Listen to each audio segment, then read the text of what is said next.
Okay, thank you, everybody. All right, I'll go ahead and blow up the PowerPoint here now that we're kind of moving into this mode. So hopefully everybody can see. Hopefully everybody can hear.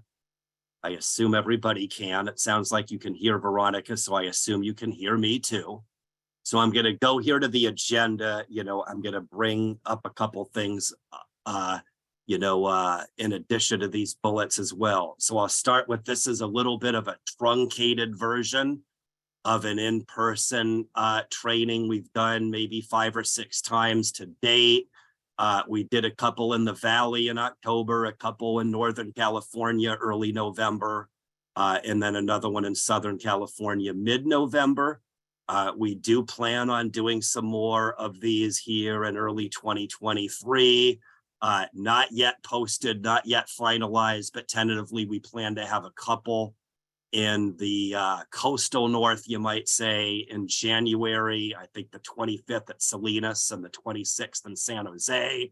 We have one scheduled for San Bernardino on February 15th, and one hopefully somewhere in LA Metro that following day on the 16th.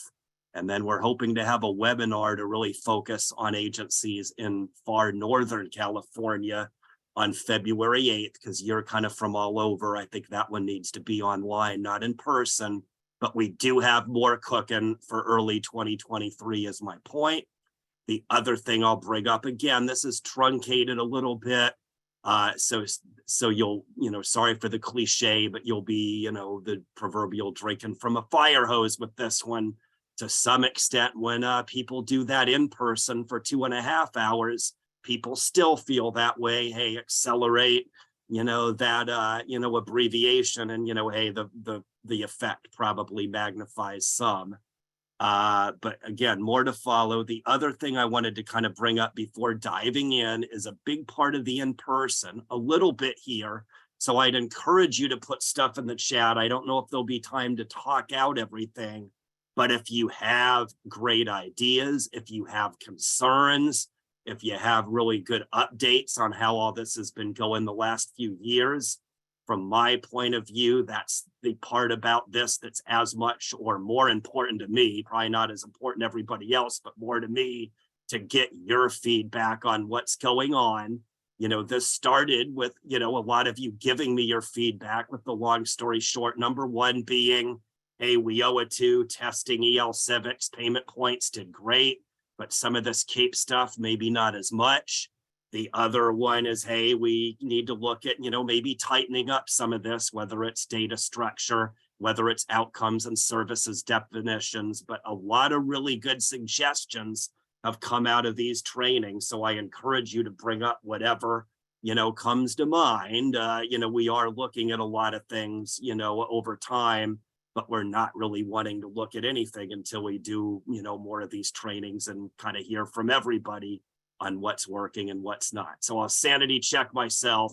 I'll stop talking about that or I'll never get up, but hey, everybody kind of hanging in. Hopefully that all makes sense. So we'll talk about programs update.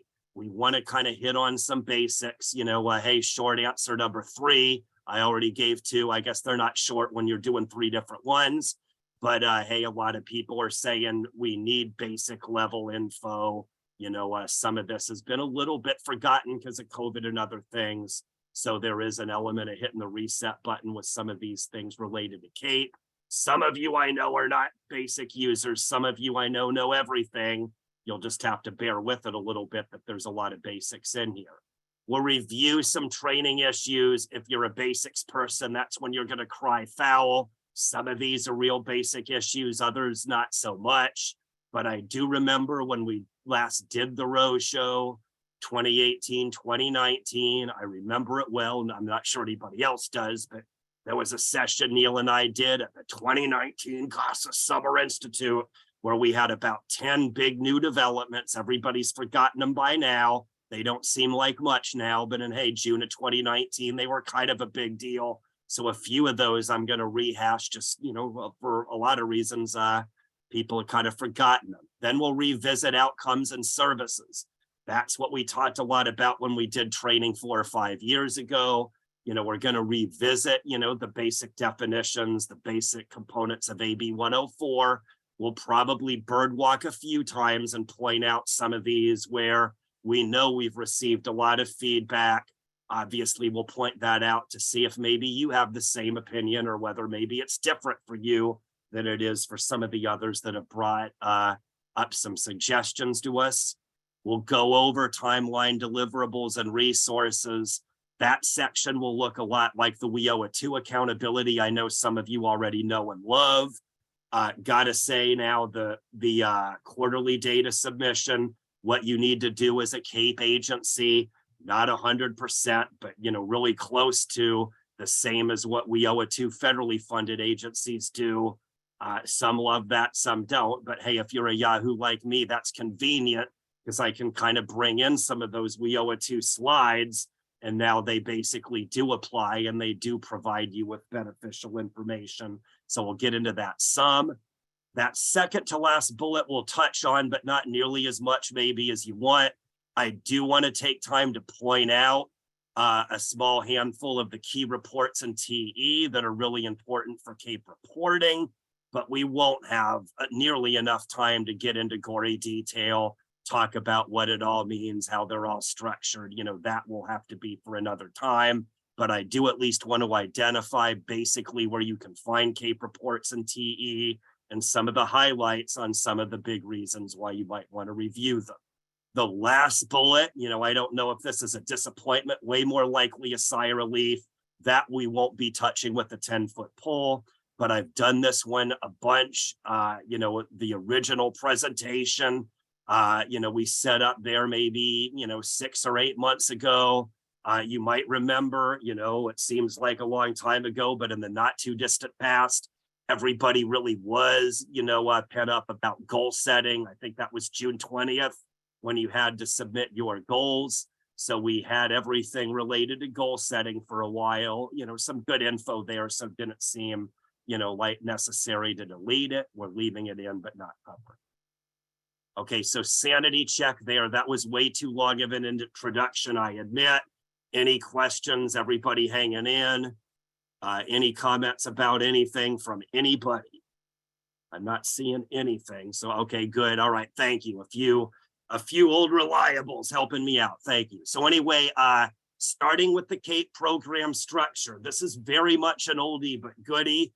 I remember showing something like this back in like 2016 at the very beginning, really not since then. But hey, we're saying we're back to basics. So here's a good square one, kind of a rail to get your foot on whatever cliche you like. So this is talking a little bit about how CAEP is structured. This is basically what was set forth when we were ABG back around 2015. I think 15, 16 was kind of the initial official year, but this is how it's all set up boundary wise. That is, it's based on the 71 community college districts statewide. Long story short is the college districts typically much larger than K-12 districts. So the college district boundaries are how they're set up. That is, at any college district, there's guaranteed to be one or more K-12s. The opposite isn't always necessarily the case. So it's based on college district boundaries. If you're a K-12 district within those college district confines, congratulations, you're part of that consortium. So the way it was set up is all colleges, all K-12 districts are cordially invited to be members of these regional consortia. If you're a college or K-12 district, it's really not a choice based on, how this was set up. You're invited and you're inside the TAT, whether you want to be or not. Anybody who's not a county office, adult school, community college can participate, but participates as partners, not members. So a lot of you have brought in libraries, one-stops, community-based organizations to serve as your partners. Basically you as the consortium comprised of the college and K-12 districts can decide whether you want to have partners or whether you don't. If you have them, you can decide who's in the TAT and who's not in the TAT. That's what basically sets up the consortia The numbers statewide have varied a little bit. Each consortia has a different approach to whether you want a lot of partners or just a few. You know, do you want to be inclusive or restrictive? That varies region to region, but the basic structure has been the same since about 1560. Okay, looking at program structure in a completely different way. Again, we're going back to the basics, but trying to cover as much as we can. This looks at it from an instructional program point of view. So some of you see this slide that says 5 programs, might be scratching your head just because, you know, hey, I'm wont to asking unnecessary questions. I'll ask one here. When you see 5 programs, is there another number you might have expected to see on this slide? Just wondering. Got to say, this is not always what the number that yahoos like me would say on a slide. There, look at Bev just jumping in. That's right, 7. We'll look at this here the next couple slides, but from a TE point of view, which of course is usually what you're going to hear from me, that's the number of CAEP programs. We'll start though by showing 5 programs because this is what's in NOVA.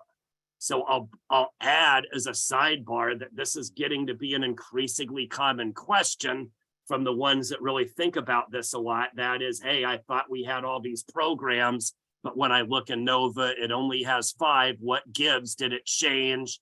The short answer is no. The allowable CAEP programs is the same, but bottom line is in NOVA, they really go, they work hard to roll up all the programs really into these 3 biggies on top, ABE, ESL, and CTE. You can see there's these 2 at the bottom, kind of standing outside of all this. Adults with disabilities, K-12 success. I'd argue a lot of that is, you know, there wasn't really an obvious place to fit either one of those, so they kind of stand out as program number 4 and program number 5. To explain myself a little bit better, let's go to the next slide. This is showing how NOVA tries to fold programs into the 3 main ones. Over to the left, ABE, that's pretty straightforward. That is ABE, high school equivalency and high school diploma from a CAEP NOVA point of view are 1 program, not, you know, not multiple programs. I'd argue in the real world or most of the real world, some would see this as at least 2 programs, ABE 1, ASE 2. A lot of you would probably rightfully argue it's really 3 programs, ABE 1, high school equivalency 2, high school diploma 3. But just know in CAEP land, all of these are rolled up into 1 program that they call adult basic and secondary education. That's the difference there. ESL is ESL is ESL. That's basically the same. And then career tech ed, maybe not quite as straightforward, but all of the CTE related programs, you might say, are basically rolled into CTE. So from a CAEP point of view, that includes regular CTE and short-term CTE. There's not an exact number, more on that later, but there is technically CTE and short-term CTE, and then 2 other CTE related programs, pre-apprenticeship and workforce prep. Pre-apprenticeship, same goals and objectives, but different delivery model. Workforce prep, you know, kind of similar structure, but completely different timeline and focus. So to look at that a little more, this is explaining the CTE side, hopefully a little bit better. You know, this is all loose guidance here, but from my point of view, CTE is long-term, occupation specific. Short-term CTE is also occupation specific, but hey, by the title is short-term. Pre-apprenticeship is like CTE, roughly the same length, focusing on an occupation. Obviously, the way in which all the material is delivered is different. Workforce prep, you know, is maybe delivered similar to CTE, but different focus. I would argue it's short-term and it's not occupation specific. That is, workforce prep would be things like, you know, workplace safety, resume writing, job interview skills, you know, things like that that have to do with vocational and workforce, but unlike CTE, are not focused on a particular occupation, that is to quote unquote get a specific job. Okay, so ending this part right here is, here's kind of the TE equivalent, just so you can kind of show the differences or whatever. Again, there's the same 3 up top, the same 2 down below. And in TE land, pre-apprenticeship and workforce prep are considered to be completely different instructional programs. So that's why when we talk TE, we talk about 7 CAEP programs.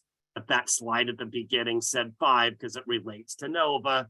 This might be an exercise in futility for a lot of you, but honest engine, a lot of people have been wondering why we say X and TE and NOVA says something different. It's all serving the same, but just categorized and structured a little bit different. So I'll sanity check that. I haven't really been looking at the participant count. As far as I can tell, it's the same as when we started. So I haven't noticed anybody running for the hills yet. I'm kind of surprised. Okay, there we go. There it went down from 72 to 71. All right, that's more. Anyway, it looks like we're all right. So anyway, this is going to be a big fire hose issue here. There's no particular order, but just kind of current event style, kind of, shaking up the cobwebs, so to speak, pointing out what are some current big issues in CAEP land. In some cases, this is resurrecting things we talked a lot about 3 years ago, but maybe not so much recently. So the first one I think is solid, talked about a lot now, is goal setting. It does sort of feel like the last couple months we haven't heard as much about it. I kind of feel like from the events of yesterday and today, we'll probably start talking a lot more about it in the not too distant future. That's just my opinion. But it's still there. You had to submit your goals. Did everybody here submit your consortium level and agency level goals in NOVA on or before, I think it was June 20th? Hopefully everybody said yes by now. If you did it, probably a bigger problem, not a little one. Hey, I'd just be interested, not mandatory, but hey, if you're willing to put in the chat what areas you addressed. I've really been looking at that in regional trainings. Not really making a formal database yet, but just anecdotally, hey, what are you guys working on?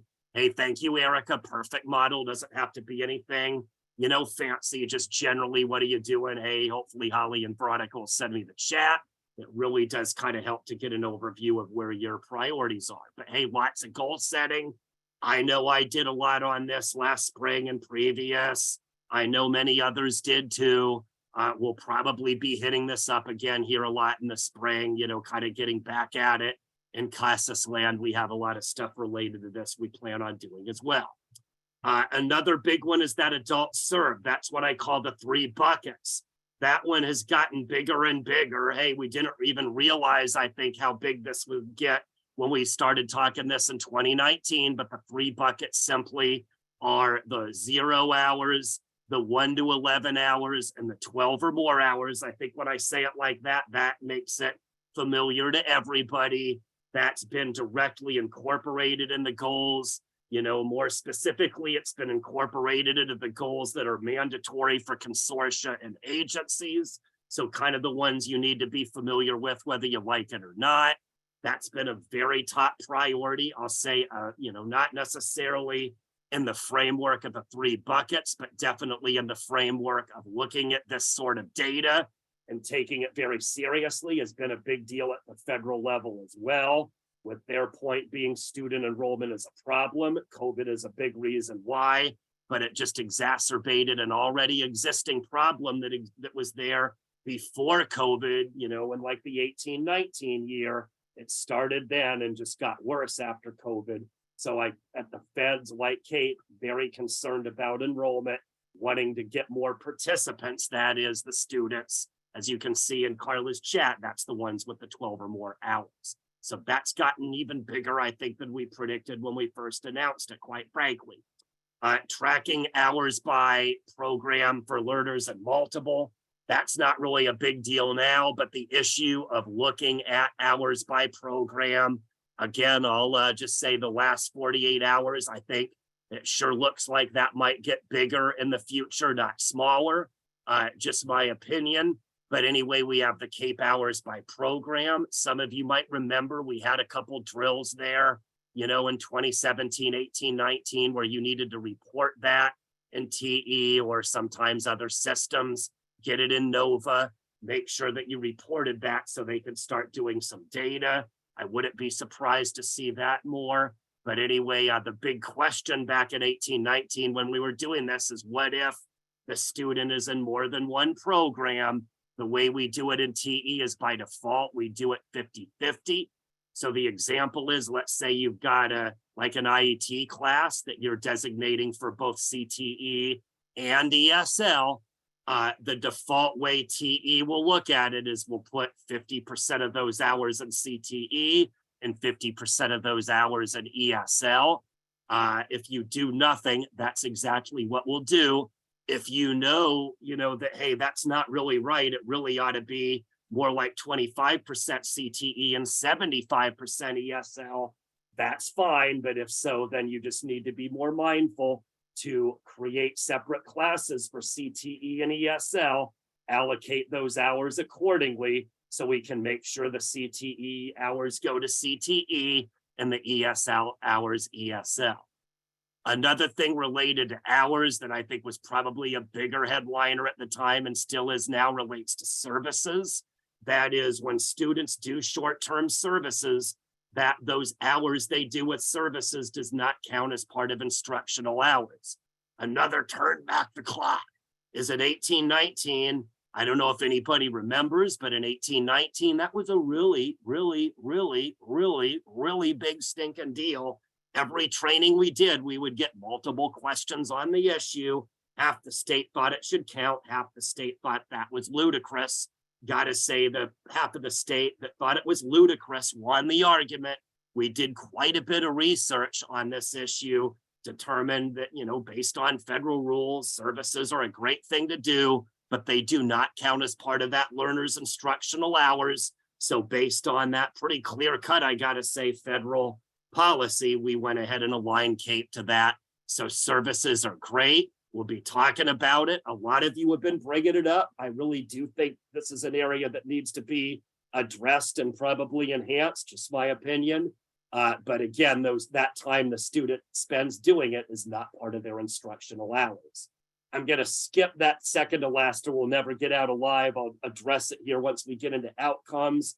But that bottom bullet I see being a really big thing as well. Some of you are doing really, really well collaborating with your workforce partners. Generally, that means your Title I workforce boards, one-stop centers, and so on.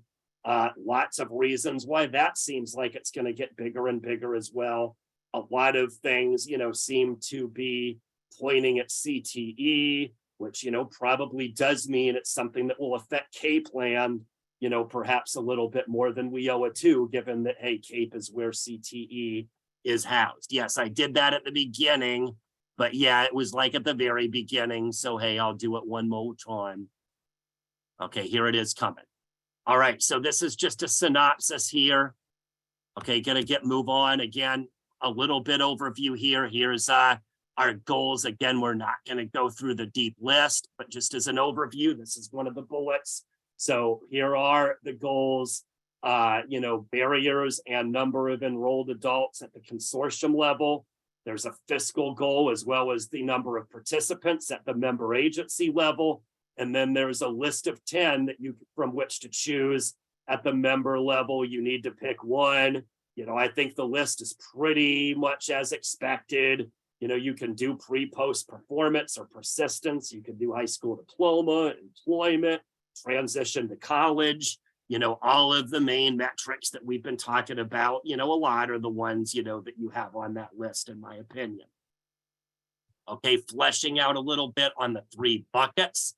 I'll just go back here and say that one in enrolled adults in that top bullet refers to those that move from bucket 1 to bucket 2. Sorry, I'm dizzying you here. I'm going backwards again. That number of participants under that second bullet, that refers to those that move from bucket 2 to bucket 3. So again, if you're moving from bucket 1 to bucket 2, that means you start at 0, of course. That's kind of what I like to call the kick the tires metric. They come into orientation, they might receive a short-term service. How many decide, yeah, what is it going to take to get you to drive away in this car? How many actually, sign up and say, yeah, this looks like a good idea for me. I'm going to roll in a class and at least get 1 or more hours of instruction. The one at the agency level is bucket 2 to bucket 3. That is how many have 1 to 11 hours and move into a qualified participant. That is with 12 or more hours. That is, we align to the federal system. 12 hours has always been the number the feds have used as the bottom line number required to, qualify for federal reporting. With CAEP Outcomes, we use that same number to qualify. Okay, here's another way to look at it. I say this is a new TE report. It's really a 1.5 years old now, so not really new anymore. But this is the report we have in TE where you can track this kind of stuff. That CAEP enrollees by hours. There's another one called service enrollees by hours. That is, it looks at the numbers from your CAEP summary and just organizes it into those 3 buckets. You can kind of see, okay, of those that are in that section of that summary report, here's how many have 0, here's how many have 1 to 11, here's how many have 12 or more hours. Okay, those are the 2 I wanted to dig into for now. Again, truncating it a little bit, we're gonna switch gears because this is a little bit abrupt. I'm just gonna say, hey, sanity check, anything confusing, annoying, misleading, anybody with anything to add at all, just check it. I guess I'll just have to say no news is good news. Okay, thank you. Somebody's alive. All right, thanks. Good to know that at least somebody is. Okay, so here we're kind of getting back to how we align. This is going back to some of the slides that we talked about when we first started doing these trainings, maybe 6, 7 years ago. Oh, somebody was nodding. Okay, great. Nodding in approval or nodding off? Which one? Sorry, you're trying to be nice and I'm giving you a bunch of flack. Anyway, so here's a slide we've talked a lot about. But going back to when this, party got started here, there was state legislation called AB 104.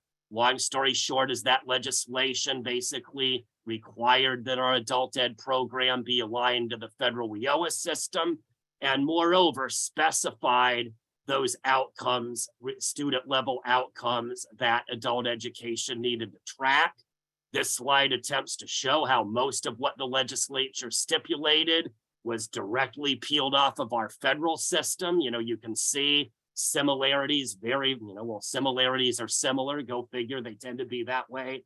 Anyway, it's matched by the federal system. This kind of shows how it aligned to the federal system. I will point out, they did identify 6 different outcomes, not 5, that last one in italics. Transition, obviously lots of things in WIOA that kind of define transition, but there's no actual metric that directly, reports that like what we've had for CAEP. The legislature really thought that was very important to do. Gotta say, I've always kind of thought that a little odd, but we've had a lot of in-depth discussions at the face-to-face training. Gotta say, it really allowed me to see the light, hey, there is a big difference and a big need.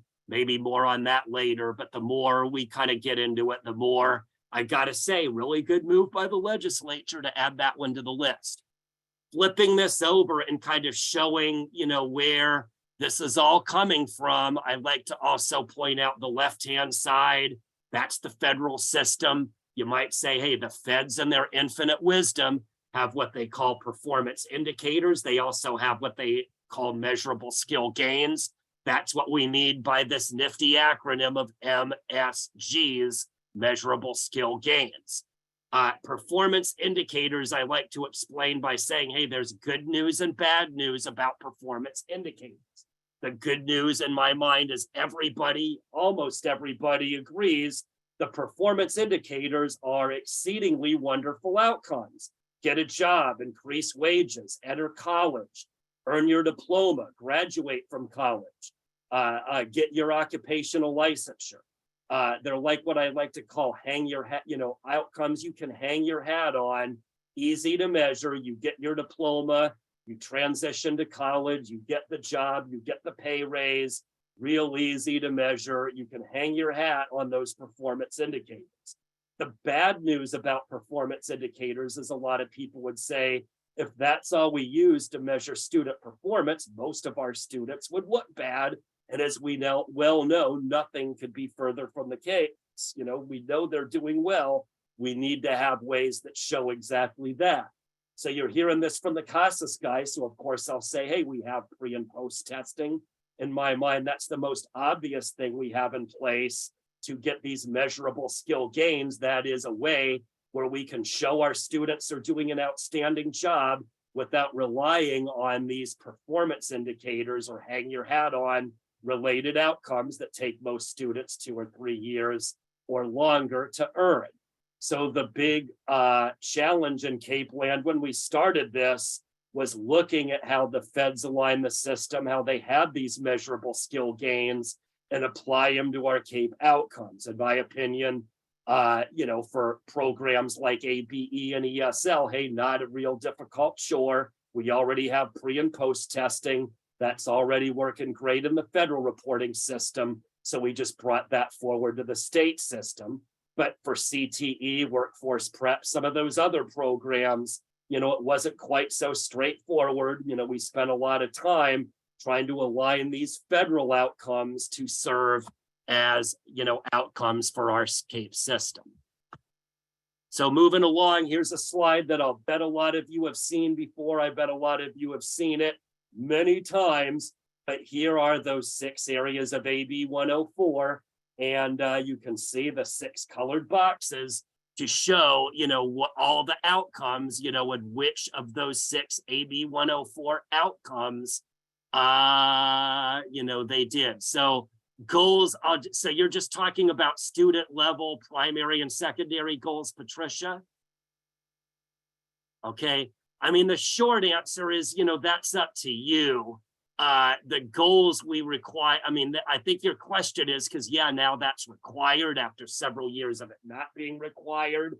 In general, it's up to the agency to measure whether students meet their own student level goals.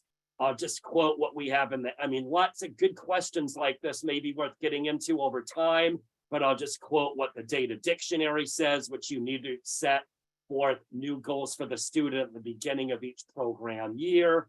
So if you want to modify their goals as they take up new classes, I would say great idea, but not required. 3 criteria. What do you mean the 3 criteria? Do you mean the criteria? I'm not sure, I assume you're typing it right, but I got to say, I read that 3 and want it to be a V, not a 3.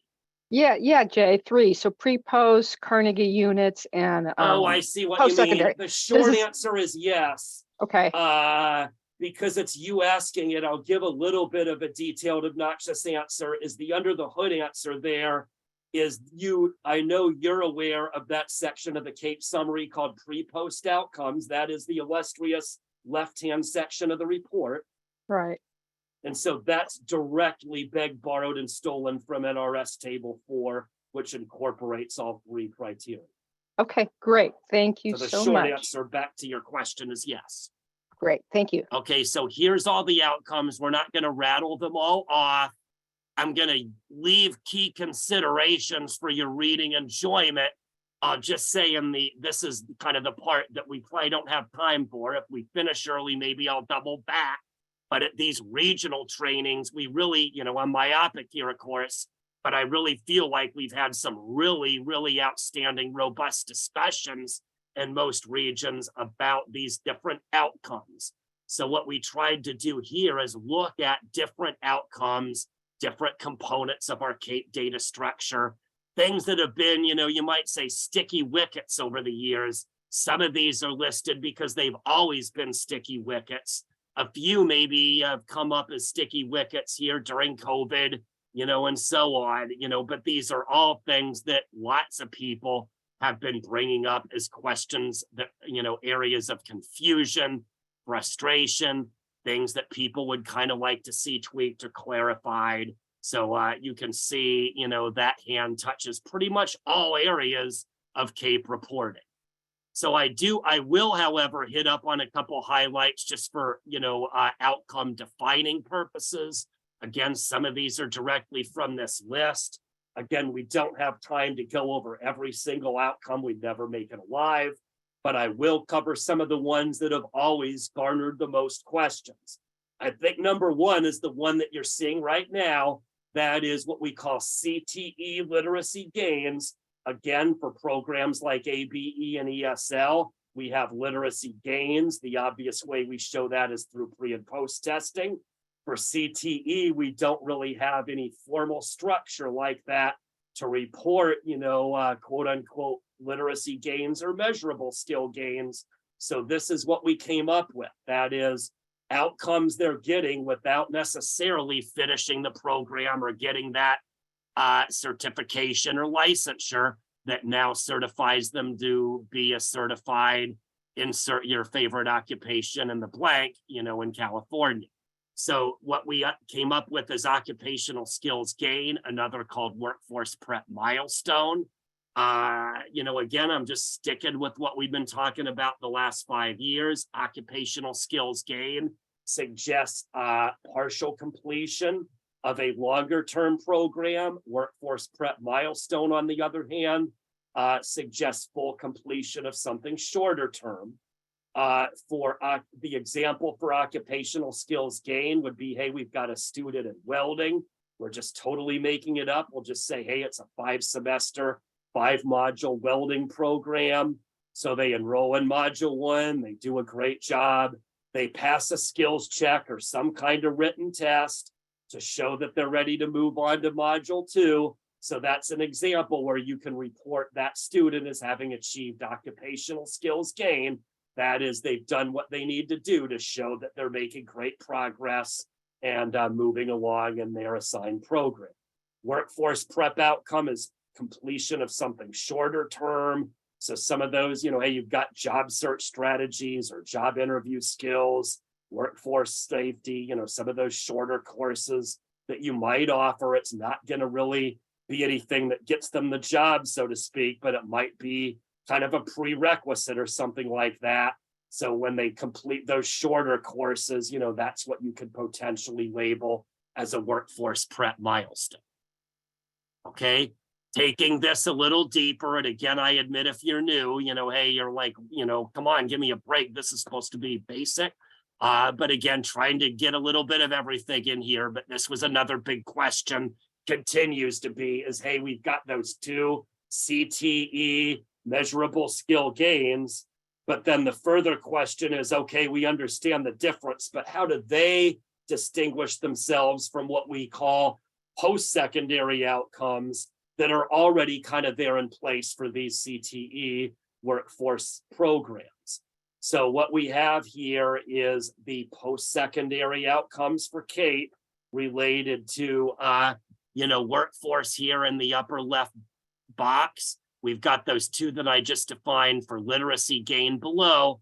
So again, looking at those 2 literacy gains, we've got occupational skills gain, partial completion of longer term, workforce prep milestone, full completion of something shorter term.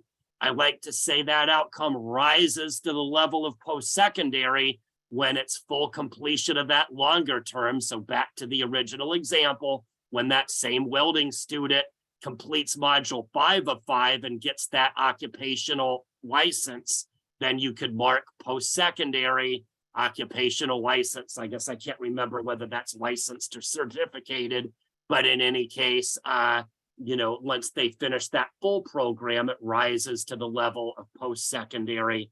That's what you would be marking.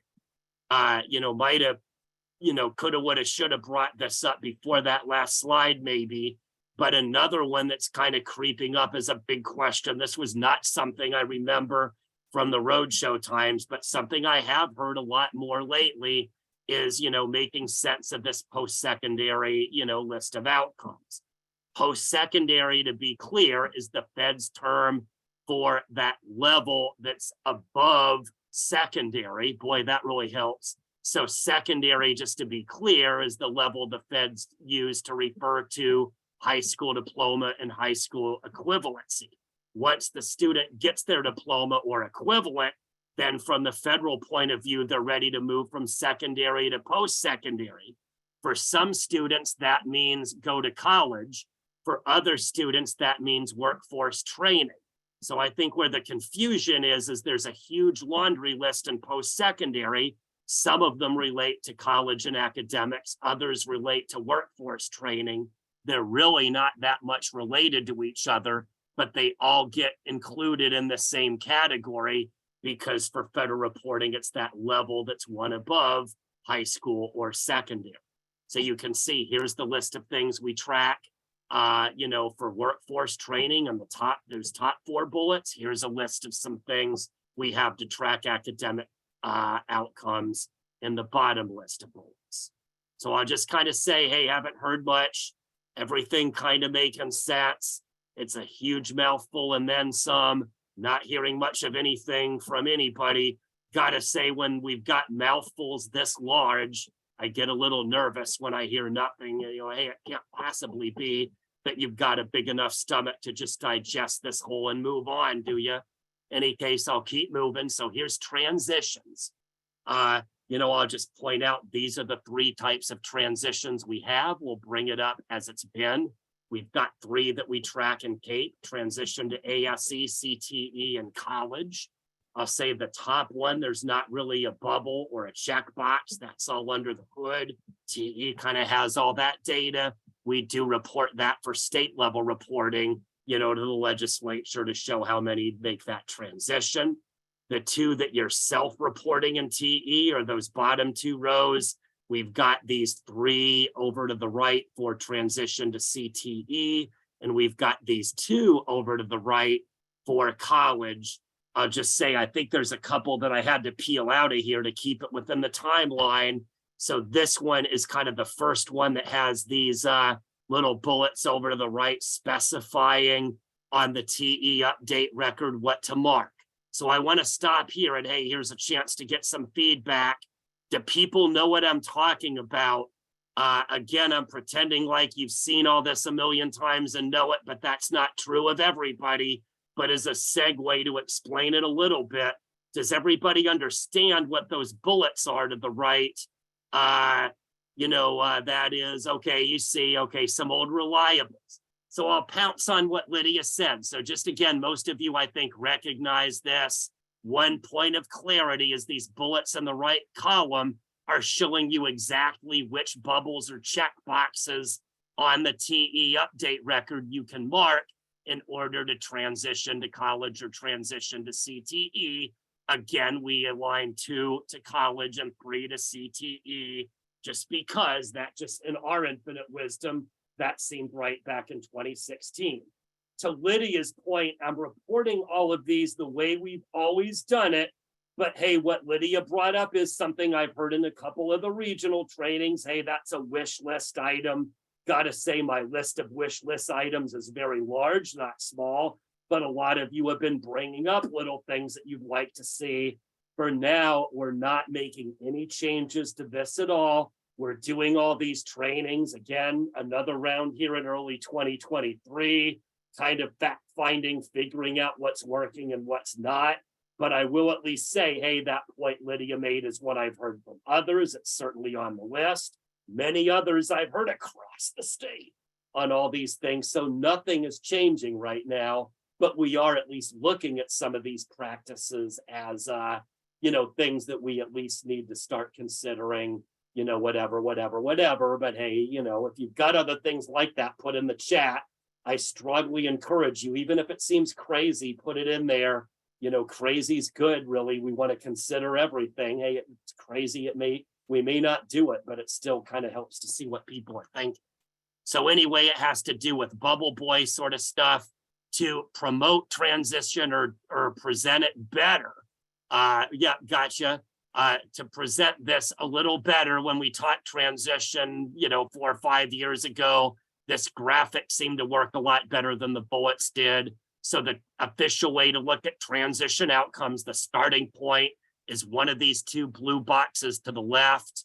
That is, they're starting in either K-12, adult ed, ABE, ASC, ESL, or non-credit community college, ABE, ASC, ESL. the transition to CTE is that upper right corner. That is, they transition to community college CTE or K-12 adult ed CTE. That's, of course, the transition to CTE. And then down below, lower right, if they end up in 4-credit community college, that's that transition to college. I'll just say these transitions, like a lot of other things in CAEP land, not that clearly specified. You know, that's another part of the fact finding, you might say. But I'll point out one thing that's been extremely specified all along is this slide here, where the starting point must be non-credit, not 4-credit. The ending point, on the other hand, must be 4-credit, not non-credit. If you move from either of these starting points to non-credit, everybody on the college and K-12 side universally agrees that's more like a lateral transition, so it's not meeting, you know, the criteria for a transition outcome. Okay, one, you know, kind of sticking with some of these outcomes, again, kind of going all over the map. I make a really big deal about this one because this is the one nobody knows about. And I mean, nobody does. Like if I bring 10 training participants in, one person has heard of it and the other 9 haven't. You know, that said, I'm sure 95% of you know all about I3. So what is I3? I'm going to be real flippant and just say, hey, any of you know what's I3? That's right. They need to transition to 4-credit. Again, I know with all of these things that kind of we go out of our way to be flexible and not really specify, I'll just say that's one thing that everybody agreed up front really needs to be, you know, pretty solid, you know, and airtight. That is, you know, you need to start in non-credit, you need to finish in 4-credit. Okay, a few of you brought up those immigrant integration indicators. Thank you for humoring me there. That's the I3 acronym. That's right. So, hey, you're stealing my thunder. Hey, no, that's good though. But just getting into some of the basics before jumping into the advantages. For most of you, gotta say, this just appeared as a surprise on the CAEP summary. Hey, what's that goofy I3 column? Hey, nobody argues with it because, hey, a lot of you noticed it because you'd see that new column for I3 with frequently a pretty large number of outcomes. Hey, how did I get this large number of outcomes when I don't even know what the heck I3 is? Gee, I'll take it, but I sure don't know how I got it. Anyway, so I3, starting from the top, relates to AB 2098. That was state legislation from, I think, 2018. That legislation did not require I3 per se, but it did require the state level adult education program to have ways to measure the areas of immigrant integration. So a committee was formed shortly after that, worked on it for a while. They did many things, including, you know, I3.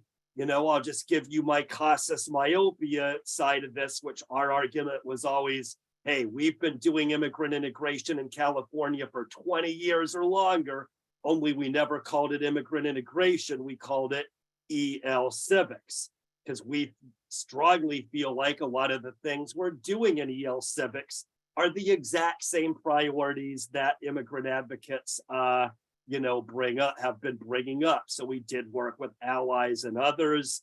You know, we found about an 85 to 90% correlation of, you know, not all, but most of those COAPs address the exact same issues.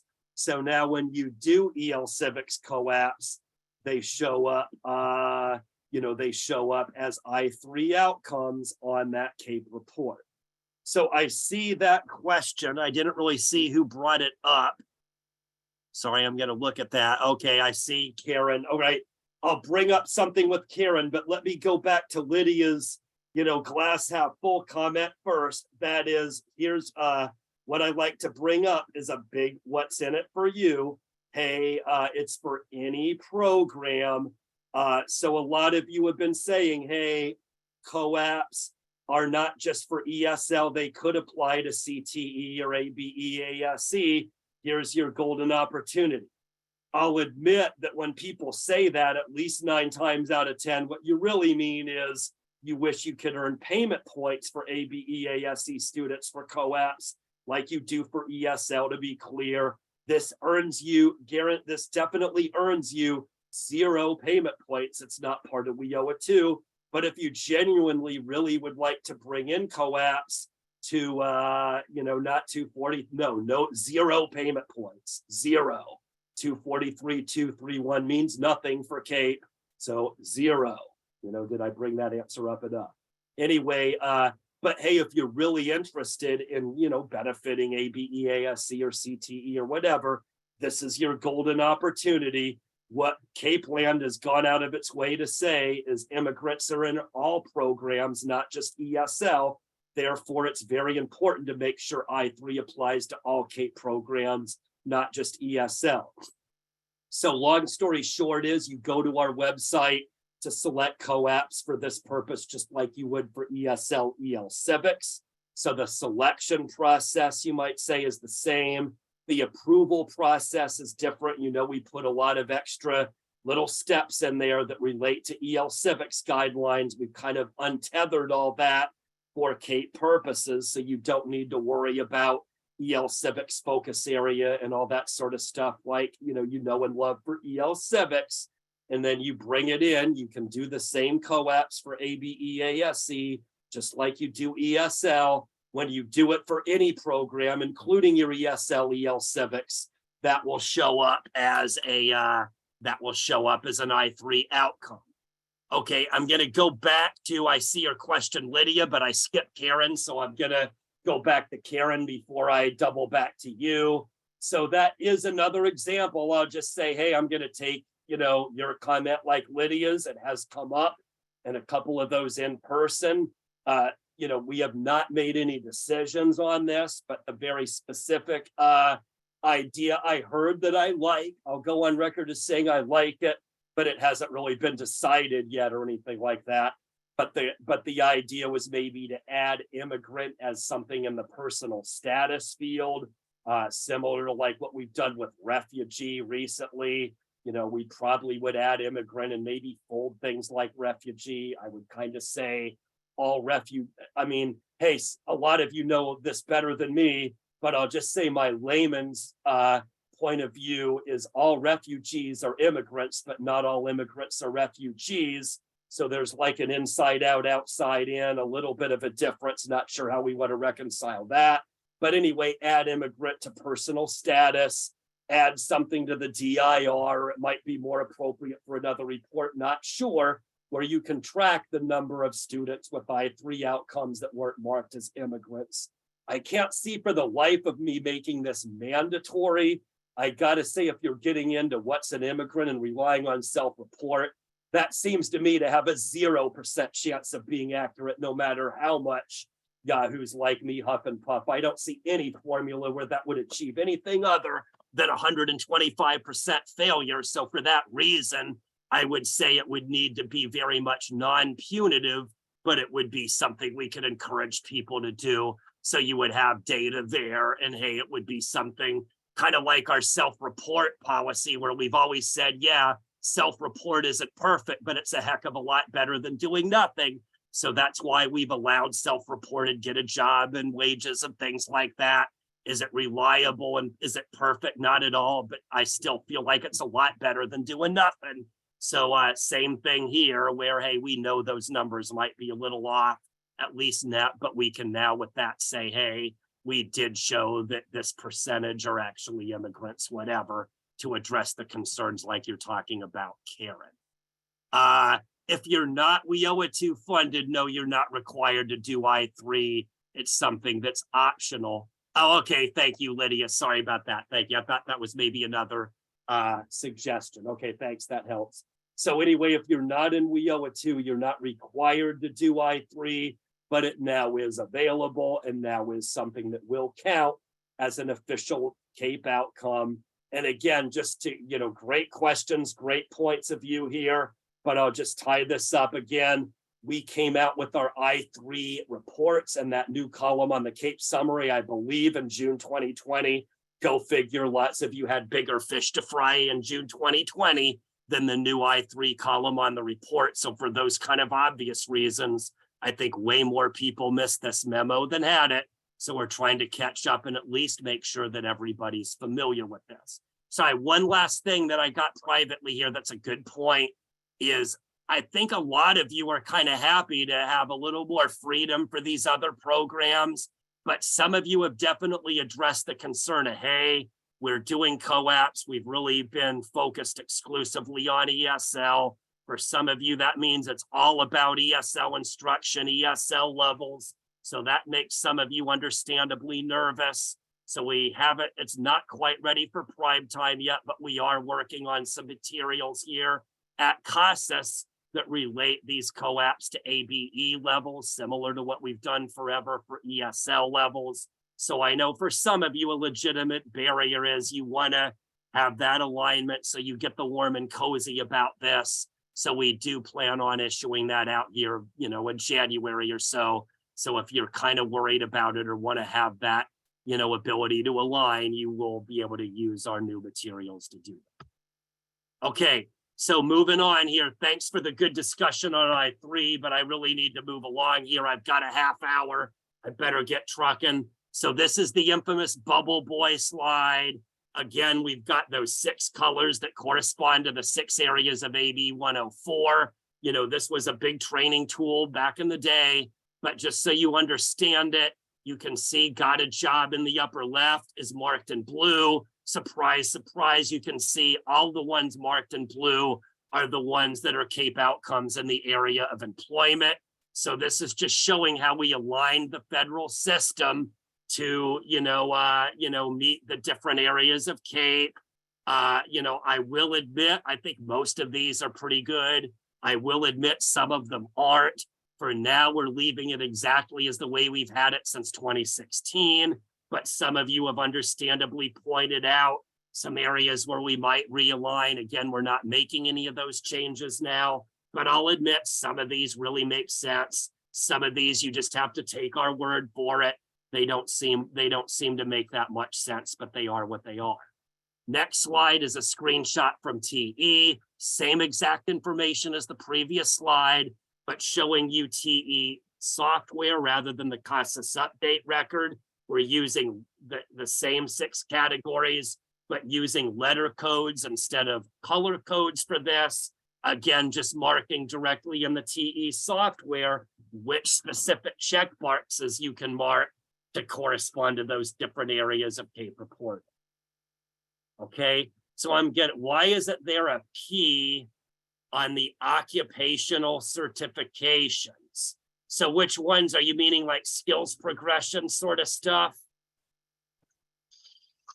Yes, so okay. It says, and that's because technically they're literacy gains. So technically, because again, we're considering the measurable skill gains to be literacy. I know it seems more like workforce than literacy, but at the time, maybe that's something we need to consider. You're the first one to kind of bring that up, so I'd have to chew on it. But at the time, the idea was, again, the indicators were secondary, post-secondary employment. The MSG related outcomes were the category we call literacy gains. So that relates to testing as well as those CTE ones. I'll say your question is a good question though, because I do think it kind of illustrates the conundrum we were in back then and why it's so less than perfect. Is your question, you might say, kind of is a good explanation for why it's not apples to apples, whatever cliche you want there. Just say it. So let me jump into services. I'm waxing way too much. So we've also been doing services, 3 different kinds: supportive training and transition. Here's the screenshot in TE where you can record all of them. Supportive are the ones that address students' personal issues, hey, legal or fiscal counseling, childcare, transportation, things like that.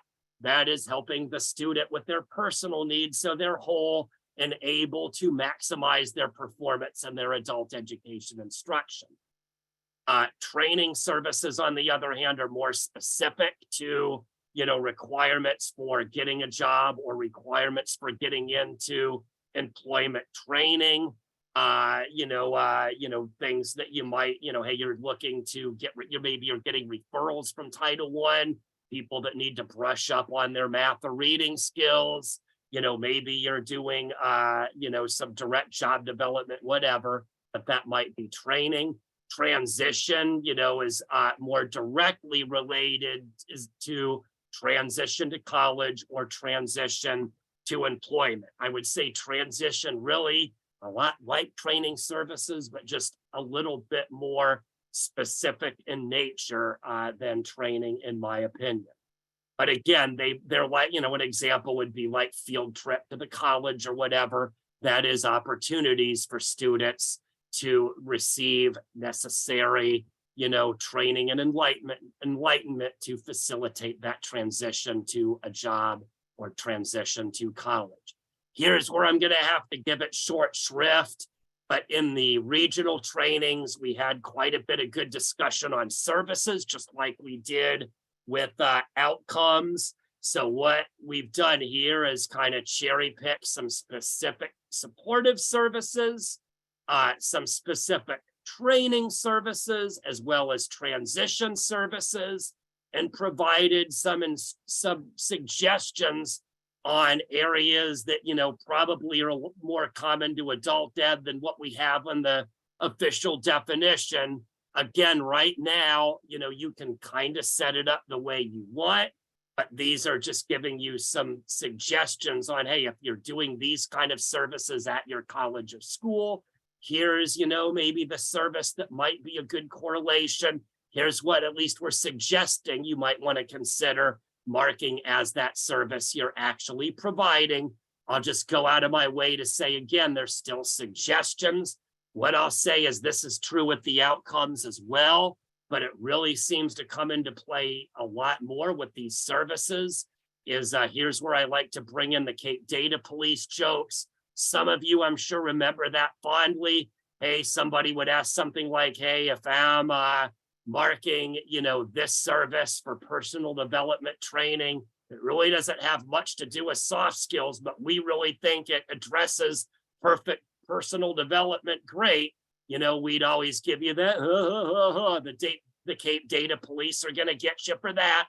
Some of you remember that fondly. I'll just say the long story short, point I'm making here is a lot of you have been saying, hey, we're kind of tired of these CAEP Data Police jokes. Hey, it's great to have flexibility, but we really want it tightened up. The short answer is, for services and outcomes, some are suggesting we need to do a little more our way or the highway, with the example being, hey, if I'm looking at a CAEP summary in Sacramento, I want it to mean the exact same thing as it means in Bakersfield, which means the exact same thing in San Diego, et cetera, et cetera. So for now, it's just guidance, but we've had a lot of people say this needs to be tightened up. So everybody's kind of reading from the same script. If you think that's a wonderful idea, I'd love to hear it. If you think that's a ridiculous, lousy idea, I'd love to hear it. Lots of people have weighed in on, what they think about that overall concept. Not going to dig into it too much more, but as a concept, hey, that is, a reason that I am trying to kind of figure out what everybody is or is not doing. Okay, so okay, great, thank you for that. All right, so you're looking at, this is just something that are you looking for an answer, or you're just giving some suggestions of, hey, here's what we're doing and what we're marking as a good thing to throw into the hopper? Okay, great, thank you, that's great, Ginger. Okay, so any questions here? Here's a big transition. I know some of you are shaking your head at me. We haven't really done much basic yet, but here I did want to cut in on the basics. A lot of you are new. A lot of you might be CAEP only, not WIOA 2. Hey, we haven't really integrated this as much here during COVID. So, hey, this is another big issue, as we know that there's a lot of folks that are CAEP only. Now you're doing that employment and earnings survey. Now you're doing that data submission following the same schedule as WIOA 2. Lots of similarities now. So if you're CAEP only in particular, this is for you. So this is, again, the basic requirements. You've got entry records, you've got update records. Some of you love bubbling. I'll just say nobody really uses these anymore. Just curious, any of you actually do bubbling now, and it's more of something you're doing now and not just fond memories? Every now and then we get one or two people and come in and say, yeah, we're still bubbling. But anyway, we know most of you aren't using this anymore. Thank you, Ginger, sure enough. But that said, in my opinion, the entry update record is the best way to convey this information. So for your reading enjoyment, here's the CASAS entry record, your recorded enrollment in a WIOA 2 or a CAEP funded program. When you're doing that, please do collect the demographics, gender, race and ethnicity, date of birth required. Please do record education level. Please do record labor force status. Please do record barriers to employment. A little bit of a sidebar, not new anymore, but new when we started this training and moved from WIA to WIOA. That's when barriers to employment came in. Gotta say, most of you doing a really good job with that. What it also did is it required us to indicate those that are co-enrolled with your WIOA partner. Gotta say, statewide data there, not so great. I know in some cases you try, but it's just hard to get. But if you know you've got students that are co-enrolled in Title I, 3, or 4, there are 3 separate bubbles or check boxes there to show which learners are co-enrolled with your WIOA partners. I will point out at the state and federal level, that's definitely been identified as an area of, improvement, whatever. Okay, a couple of you brought up goals. I'll go out of my way to point that out. That's kind of the one new thing related to entry records. A lot of you know for many years they were required until they weren't. Little known, I guess, but they actually went 10 years without being required. This is the first year they've been required since 2012. For some of you walks out there, I'll just point out the issue here is a little different than the way we used to have it. That is, in 2012 and earlier, it was required because the Fed said so. In the old federal system, goals are basically what we used to select students for follow-up. That is, students with a goal to get a job were the ones we needed to follow up on getting a job. Those that had a goal of enter college were the ones we needed to follow up on for enter college, etc. The feds completely did away with that system in 2012. To be clear, they're not bringing that back at all. But this is just something at the state level. Hey, we've got CAEP Goals, we've got the SEP, we've got all kinds of new trainings on goal setting. Everybody's talking about it. So it made a lot of sense at the state level. Hey, we ought to be collecting student level goals as well. For 98% of you or more, you were collecting goals all along anyway. So it's not really much of a change. Okay, moving from entry to update, there's a little snippet in the upper right to show that. Goofy little line above the line, below the line. I'll start the update slide by talking about the entry, kind of convolutedly as usual, I guess.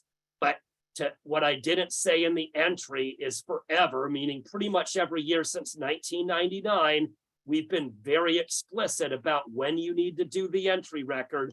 That is upon enrollment, as soon as the student sets foot inside your doorway, day one, square one of that student's enrollment period, you should do that entry record right away. We've always been very firm and explicit to say there's really only one way or one time to do the entry records. It's, required to do it this way, not really up to you. With updates, on the other hand, it is up to you.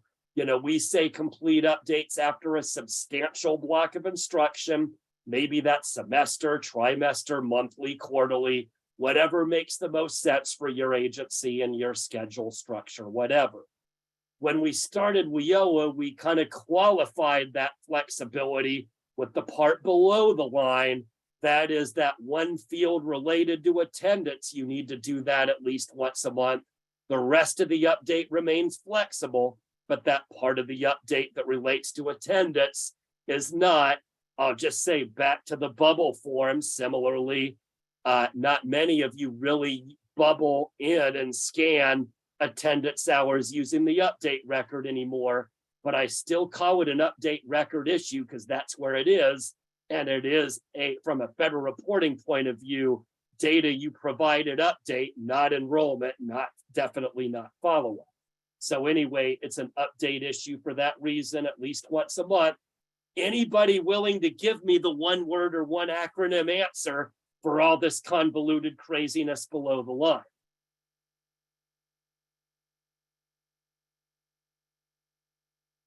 Nobody does. The one word or one acronym answer to why we have all this convoluted craziness about attendance. There you go, POPs, right? Periods of participation, right? So why do we have to clarify attendance because of periods of participation of POPs? Don't worry, I'm going to spare you going on for 10 minutes on what all that means. But those of you in WIOA2 federal reporting know the Fed tables use POPs, not program years, with the 90-day rule and all that. So TE needs to calculate the 90-day rule for all students based on attendance. So for attendance, you need to get that in at least once a month. If you're doing it once a month, quite frankly, you're still completely out of federal compliance, but kind of the uneasy compromise on how we might, on how we might do that. So anyway, for attendance, we're saying once a month, and you enter it once a month, whether you're using the update record, whether you're manually doing it in TE or doing the import export from a third-party system, either way, make sure you get it into TE once a month. The other update issue, this is kind of newer, more because I didn't get it till lately, but we've had some, more over the last 6 to 12 months, but some people talking about having teachers, do updates. I didn't realize, sort of like I3, hey, a lot of people, more to my surprise though, people didn't realize that you don't need to worry about status and progress. Lots of teachers spending lots of ridiculously unnecessary time jamming that square peg into the round hole. We kind of talked about it. What I want to say is the update is way simpler, way more straightforward. Most of it you don't have to worry about anymore. But that's not to say the update isn't important. That outcomes, which I call field 9, that you can see on the screenshot, more important than ever. Obviously, a lot of that relates to CAEP.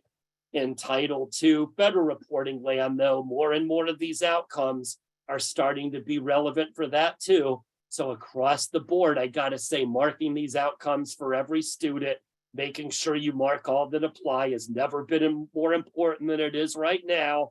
So I'll just say, do fill out the update. If you're having teachers help you, that's a great idea, but focus on outcomes.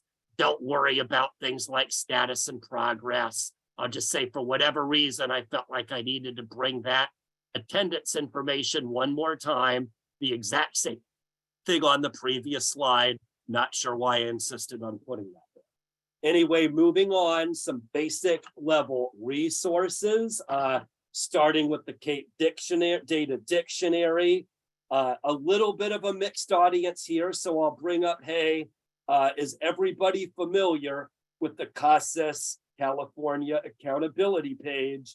Yes or no? A couple of you quickly saying yes. Any no's out there? Everybody familiar with all of the various resources and activities surrounding www.casas.org. Okay, a waterfall of yeses, haven't seen a no yet. Got to say that might be one where, hey, if you were a no, you're not admitting it now. But anyway, we've had that California accountability page for a long time, mostly for the WIOA2 side, but lots of great CAEP stuff there too. We've got the CAEP data dictionary and the WIOA2 data dictionary, as well as numerous attachments that address all the things related to both CAEP and WIOA2. Lots and lots and lots of resources there on that page. The reason why I'm bringing up now is, again, that CAEP data dictionary is there. Got to say the data dictionary for CAEP, very similar to the one we have for WIOA2, but obviously if some things may be required that, are not for CAEP.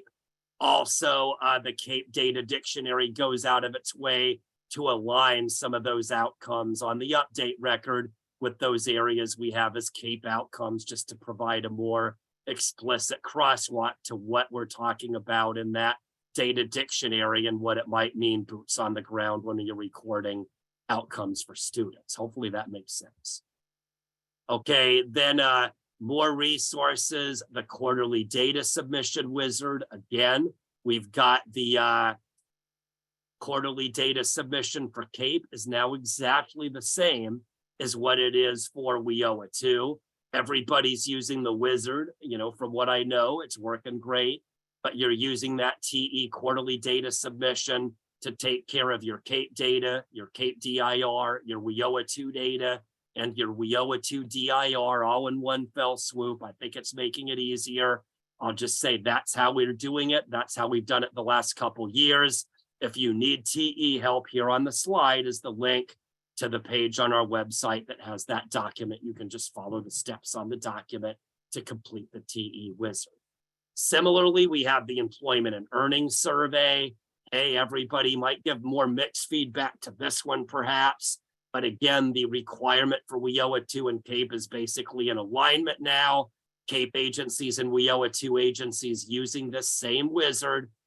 Here's a link to that CASAS website where you can find a variety of help documents related to that. I'll just say from getting away from all of those issues related to follow-up that Yahoos like me have been talking a lot about lately, and just sticking with the TE side of things. We've got that employment and earnings survey wizard.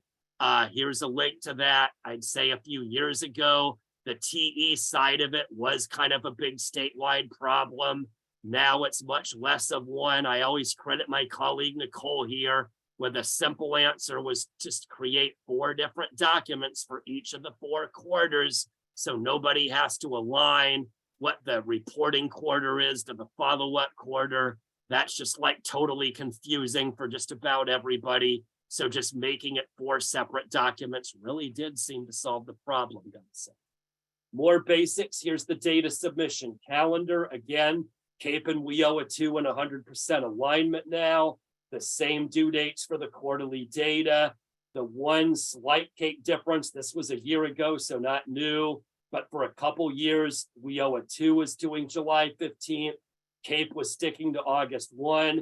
A by popular demand issue, nobody believes me, but it really was a by popular demand issue. I'll admit everybody royally hates that early July 15th deadline, but I gotta say it's here to stay. The feds need it all by October 1. That's the only way we have a prayer of meeting it.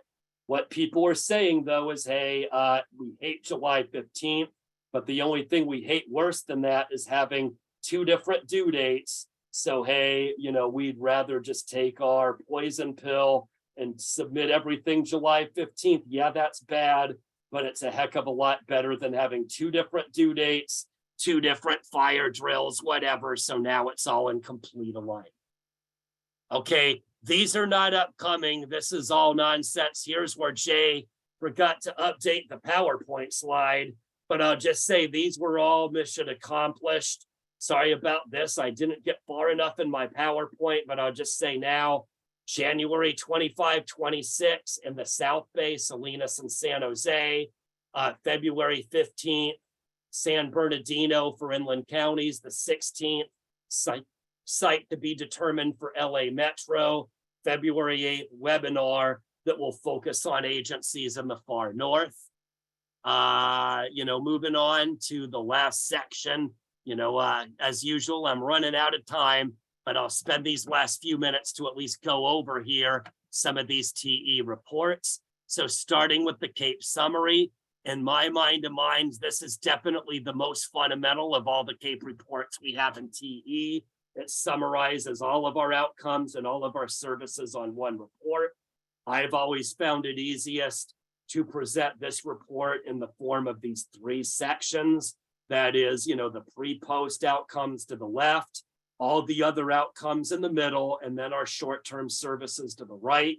I present it this way because we kind of set the bar at 3 at 3 different levels. That is, we set a high bar to the left, medium bar in the middle, low bar to the right, meaning we set the bar at those different levels. So to explain that, starting with the right-hand side here, the services section, we have a really low bar.